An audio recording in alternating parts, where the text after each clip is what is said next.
All right, today we're going to be looking at Chapter 6, Lesson 6. This is all about simple and compound interest. So first thing we're going to be looking at is the simple interest formula. I here represents the amount of interest earned.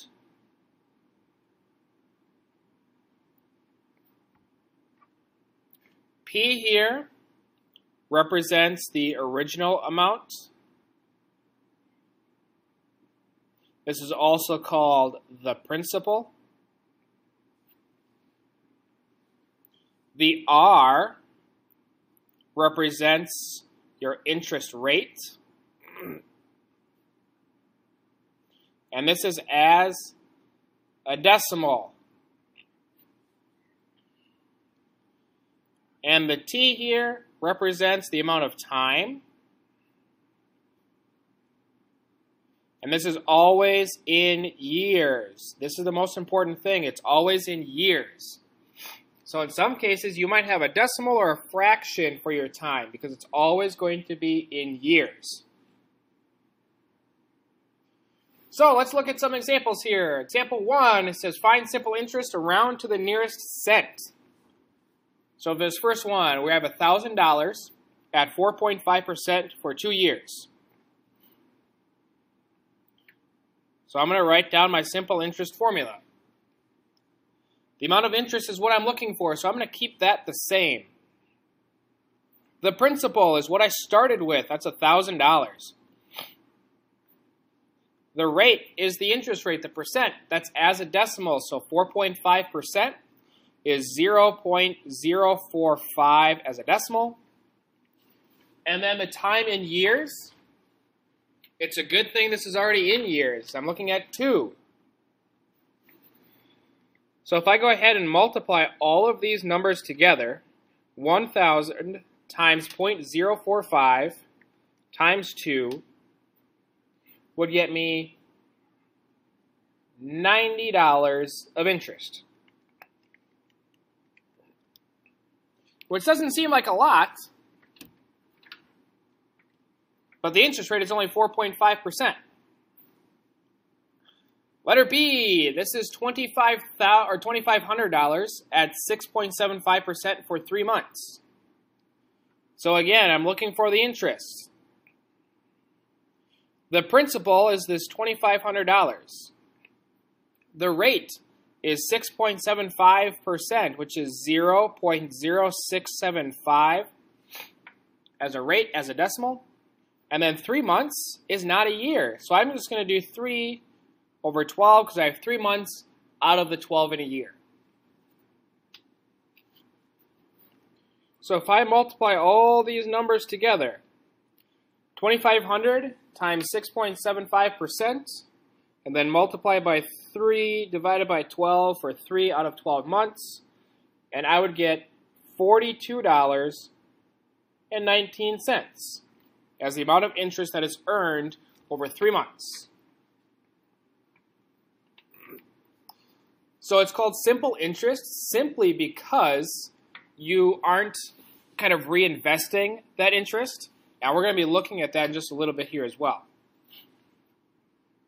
So example 2, it says Mr. Gabriel borrowed $1,860 to buy a computer.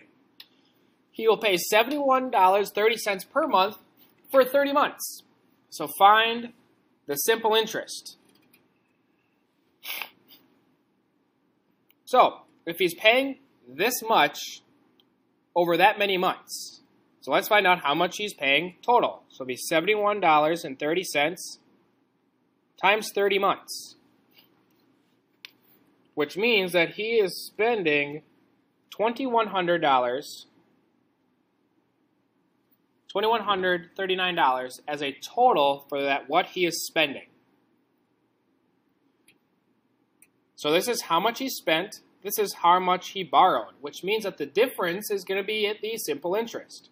So I'm going to be looking at $2,139 subtracting $1,860. If I go ahead and do this subtraction, 9 minus 0 is 9. I'm going to need to do a lot of borrowing in order to do this next one. So 13 minus 6 is 7. 10 minus 8 is 2, and 1 minus 1 is 0. So he is spending or having $279 as interest on his loan.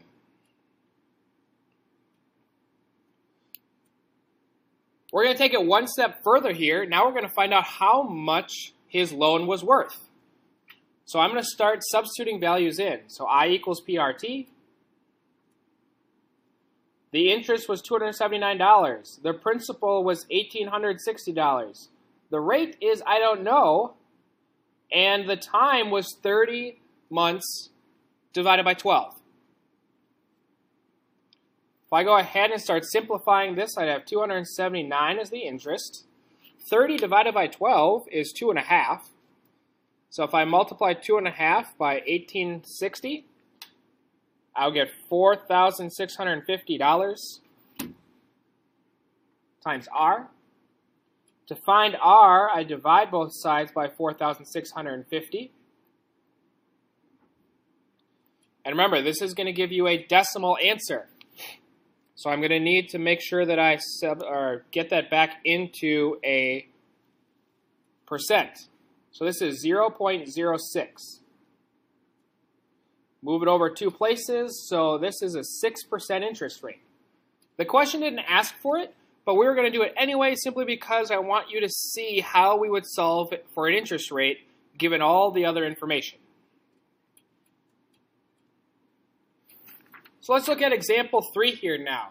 So we're going to be looking at compound interest.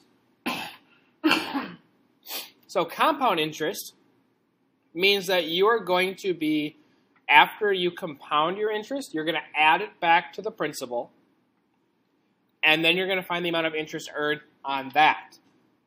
So basically what we do is we find simple interest,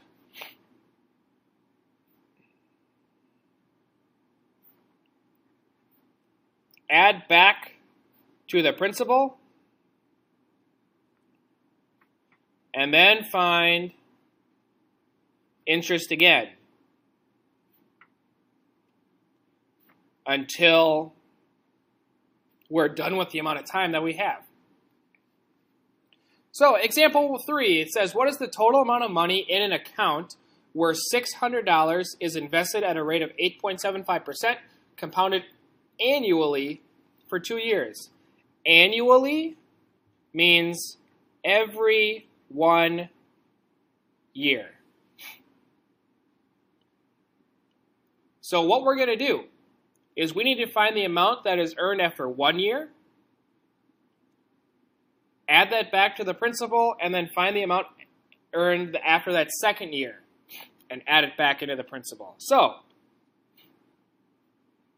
same formula.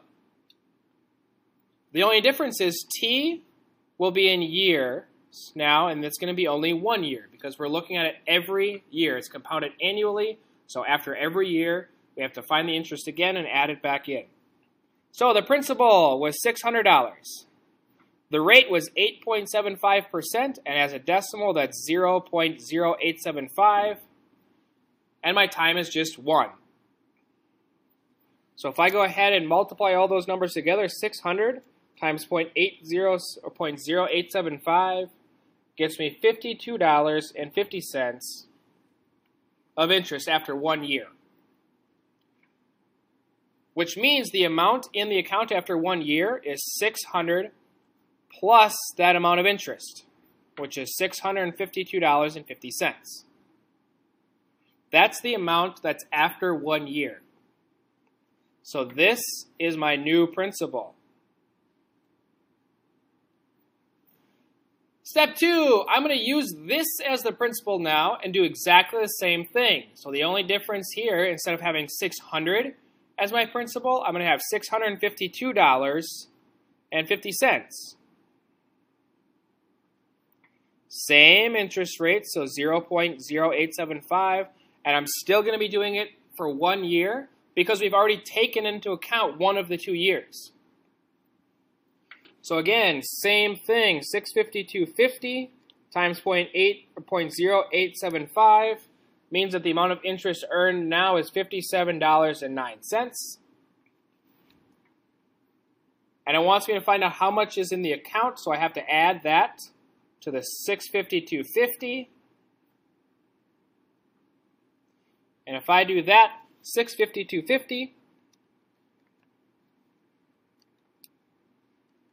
plus the $57.09, in the account there's a total of $709.59.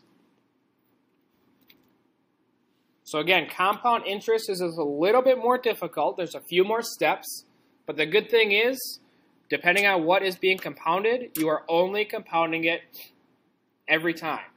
So if you have any questions, please let me know. Otherwise, this is the end of Lesson 6.